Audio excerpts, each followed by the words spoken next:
Let's talk about a word that makes your mouth water: steak. Now, where did this marvelous word even come from? We have to travel way back in time, long before fancy restaurants with white tablecloths existed. The story begins with the Vikings and other Scandinavian folks. In their old Scandinavian language, they had a word, stick. This little word was incredibly useful.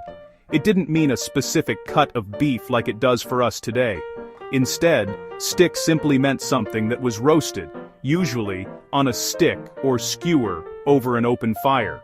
It was a word about a cooking method, not just an ingredient. So, when one of these ancient people said they were having stick, they could have been talking about a piece of fish, a chunk of venison, or even a large bird.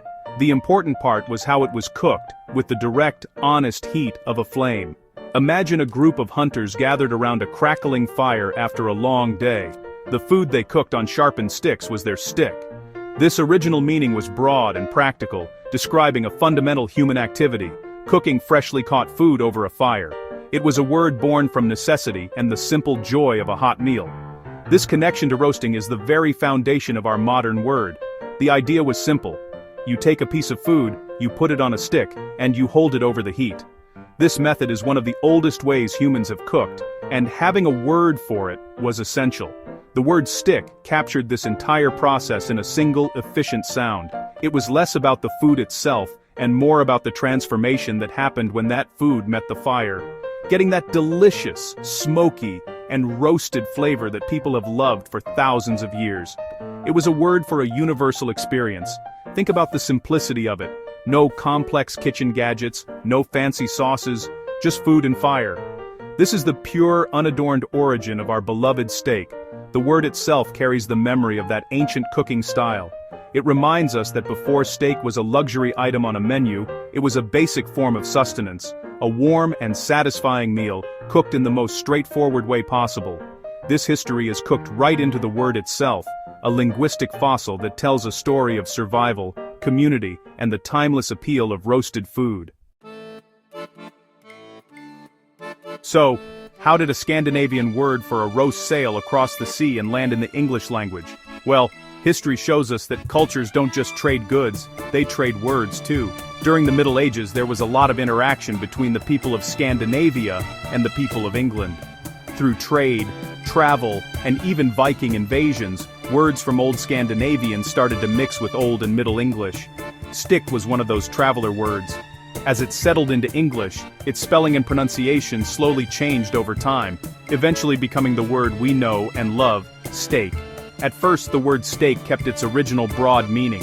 When people in medieval England talked about a steak, they could still be referring to a thick piece of cod, a slice of pork, or a chunk of deer meat cooked over coals. The word was still mostly about the cooking method. However, a very important shift began to happen. People started to connect the word not just with roasting, but with the specific shape of the food being roasted. A steak started to mean a thick, substantial slice of something, cut specifically for the purpose of being cooked quickly over high heat. This change was all about efficiency and practicality. Cutting a piece of meat or fish into a thick, flat slice, what we now call a steak, had a big advantage. It allowed the food to cook more evenly and quickly than, say, a whole leg or a giant, lumpy chunk. This slice was cut across the muscle fibers, which also made it more tender and easier to eat. So, the meaning of steak evolved. It went from being something roasted to a thick slice for roasting. This is the crucial turning point in our word's delicious history. This new definition, a thick slice, is so powerful that we still use it today, even for things that aren't beef. Think about it. Why do we call it a tuna steak or a salmon steak? It's because they are thick slices cut from a larger fish, perfect for grilling or searing. We even have cauliflower steaks and mushroom steaks now. These are thick cross-section slices of vegetables prepared in a similar way. The word steak has become a blueprint for a specific cut, a testament to how the idea of a slice became forever linked to the word itself.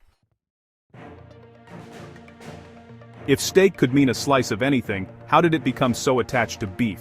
The answer lies in culture, economics, and status. Over centuries, especially in English-speaking countries like Britain and later America, beef became more than just food. It became a symbol of wealth and power. Raising large cattle required a lot of land and resources. which meant that beef was often more expensive and less available to the average person than pork or chicken. Fresh beef in particular was a luxury, as it was difficult to preserve before refrigeration. Because beef was prestigious, the best cuts of beef naturally took center stage. The steak, that perfect slice for quick cooking, was the ideal way to enjoy high-quality beef. By the 18th and 19th centuries, butchers began to standardize cuts, and restaurants started featuring specific items on their menus.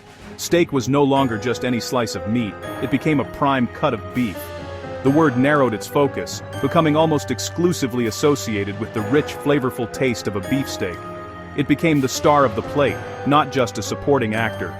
This connection between steak and success solidified its place in our culture as a food for special occasions. Think about what a steak dinner means. It suggests a celebration, a reward for an achievement, or an important business meeting. You take someone out for a steak to impress them. You celebrate a promotion or an anniversary with a steak. This is because, for generations, eating a good steak was a sign that you had made it. It was a delicious, edible trophy that showed you could afford the best.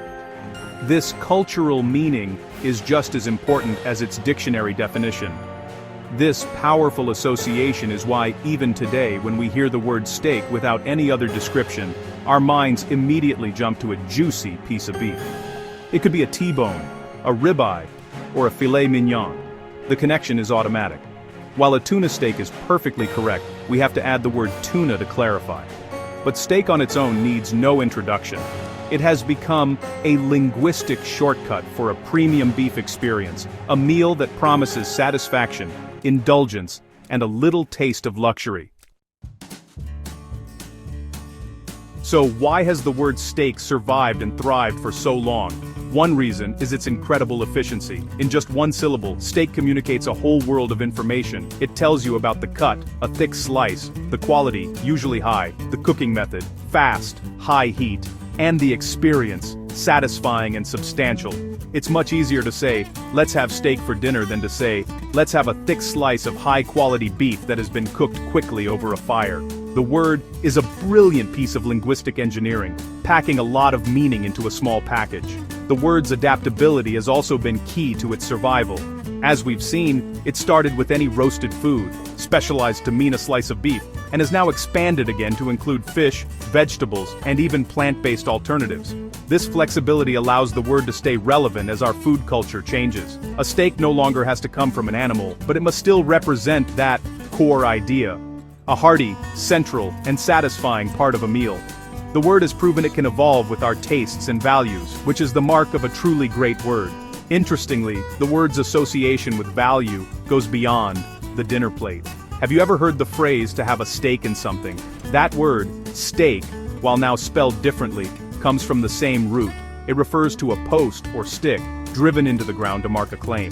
Both stake and stake originally referred to something solid, valuable, and worth defending, whether it was a piece of land or a prime piece of meat. This shared history highlights just how deeply the idea of value is embedded in the word steak. It's not just food, it's a prize. From an ancient word for food roasted on a stick to a modern symbol of celebration and quality, steak has had quite a journey. It's a word that tells a story of fire, migration, culture, and status. It has adapted and evolved, yet it has never lost its core meaning of a substantial, satisfying meal. The next time you see a steak sizzling on a grill or listed on a menu, you'll know that you're not just looking at a piece of food, you're looking at a word with a rich, juicy history that is still being written today.